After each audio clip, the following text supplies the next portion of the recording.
A NASA criou um buraco negro de dinheiro do pagador de impostos e começa a ser questionada por isso.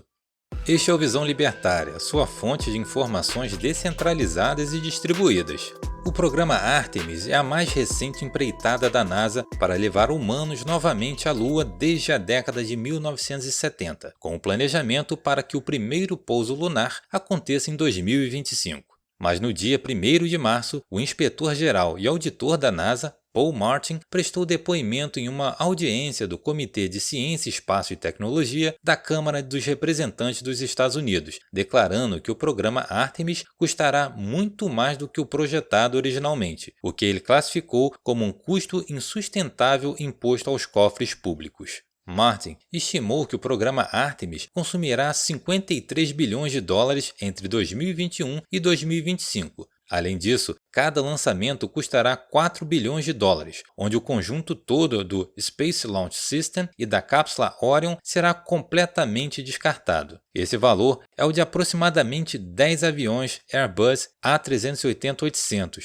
o maior avião de passageiros do mundo, ou 44 lançamentos do Falcon Heavy, foguete da SpaceX. Martin afirmou que é muito improvável que a NASA consiga lançar mais de um desses foguetes por ano. A título de comparação, a SpaceX fez 26 lançamentos dos foguetes Falcon 9 em 2020, quase um a cada 2 semanas, e planeja 52 lançamentos dos foguetes da família Falcon em 2022. A empresa de Elon Musk ainda consegue relançar o mesmo foguete após 74 dias. Isso tudo dá uma dimensão do tamanho do desperdício de dinheiro envolvido no programa Artemis. Para entender melhor como os Estados Unidos criaram esse buraco negro de impostos, iremos explicar como nasceu esse programa. O programa começou a ser desenhado ainda em 2004, no governo de George W. Bush, em resposta ao acidente com o ônibus espacial Columbia e com o objetivo de criar um novo foguete que fosse mais seguro e moderno do que os ônibus espaciais. Em 2006, com o nome de Projeto Constellation, o desenvolvimento de novos veículos foi iniciado, planejando ter seu primeiro voo tripulado em 2020. Esse programa consistia na construção de 2 foguetes, Ares 1 e Ares 5,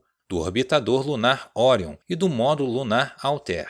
Em 2010, a administração de Barack Obama desistiu do projeto por conta de seu alto custo e atrasos, removendo-o do orçamento de 2011. Naquela mesma época, Obama mudou o objetivo para um foguete de carga pesada que ficasse pronto em 2015 e que pudesse levar humanos a Marte até 2030. Com essa mudança, embora o programa Constellation tivesse sido encerrado, o orbitador Orion continuou sendo desenvolvido como uma aposta de nave para viagens tripuladas. Em 2017, Trump restabeleceu o Conselho Nacional do Espaço e alterou os programas de Obama, passando a contratar companhias privadas como a SpaceX para missões da Estação Espacial Internacional, e a NASA desenvolveria os veículos para missões no espaço profundo, anunciando o Space Launch System, SLS, que seria o novo foguete da NASA. Em 2019, foi então anunciado o programa Artemis, que usaria o orbitador Orion e o foguete SLS com a primeira missão para a Lua programada para 2024, data que já foi adiada. Nesse momento, uma montanha de dinheiro já havia sido torrada quando o programa de fato começou. Naquela época, houve uma série de discussões referentes à continuidade do programa de exploração da Lua e Marte, particularmente focadas na questão de usar foguetes já em uso ou em desenvolvimento por empresas privadas como a SpaceX, ou a seguir o modelo antigo, onde a NASA projeta e monta o foguete, encomendando as partes de empresas privadas através de licitações. Em 2018, Bill Gerstenmaier, responsável pelo programa de voos tripulados, disse que o foguete da SpaceX era simplesmente pequeno demais. Posteriormente, Elon Musk, com seus planos para colonizar Marte, anunciou o Starship, que vai ser um foguete ainda maior do que o Falcon Heavy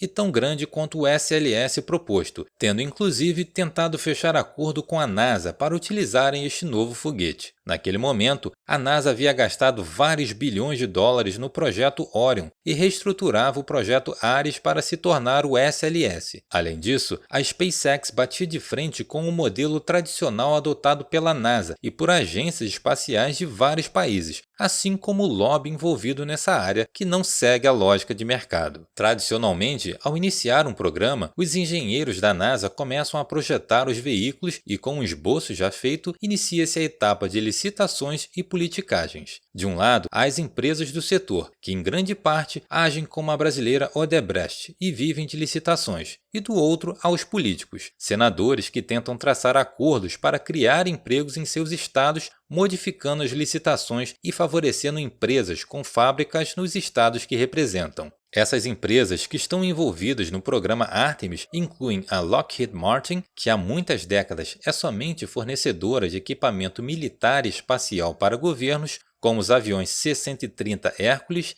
F-117 Nighthawk e o F-35 Lightning, a Boeing, fabricante de aviões como o FA-18 Super Hornet, e a Northrop Grumman, fabricante do B-2 Spirit e do não tripulado RQ-4 Global Hawk. Essas empresas que orbitam a NASA e o Departamento de Defesa americano formam um verdadeiro cartel, onde aquelas que perdem as licitações fornecem componentes dos veículos para as vencedoras. No lado político, além de toda a propina envolvida nesses projetos, a obrigação de instalação de fábricas em estados, muitos deles distantes entre si, cria um arranjo completamente ineficiente. Componentes enormes, como propulsores e tanques de combustível, são carregados de um lado ao outro do país em trens, aviões customizados e navios, sendo transferidos entre fornecedores e posteriormente enviados para a Flórida, onde tais componentes são integrados e o foguete propriamente dito é montado. Em oposição, a SpaceX tem concentrado sua cadeia de suprimentos no Texas, fazendo todas as etapas de montagem e fabricação das partes maiores do Starship em Boca Chica, no condado de Cameron, e isso causou uma reação negativa nos políticos americanos que gostariam de tirar sua parte nesse processo. Muitos argumentam que os custos de acesso ao espaço são proibitivos e que não seria do interesse de empresas lançar foguetes de forma independente, mas ignoram que há pelo menos 40 anos existe demanda de mercado por serviços que dependem de equipamentos no espaço, seja na área de telecomunicações, como internet, telefonia e televisão, na área de localização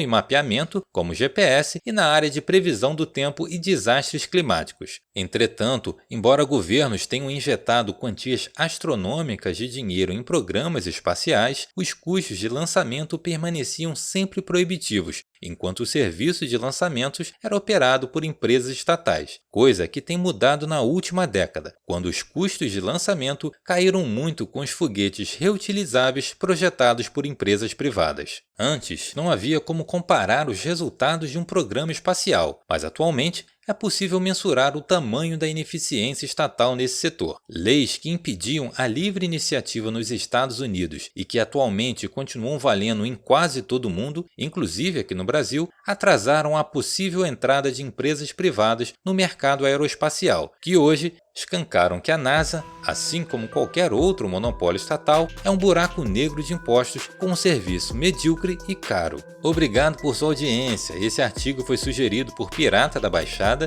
escrito por Aularcan, revisado por Donda e narrado por Edilé. Se você gostou desse vídeo, clique no ícone de curtir abaixo e compartilhe o vídeo em sua rede social.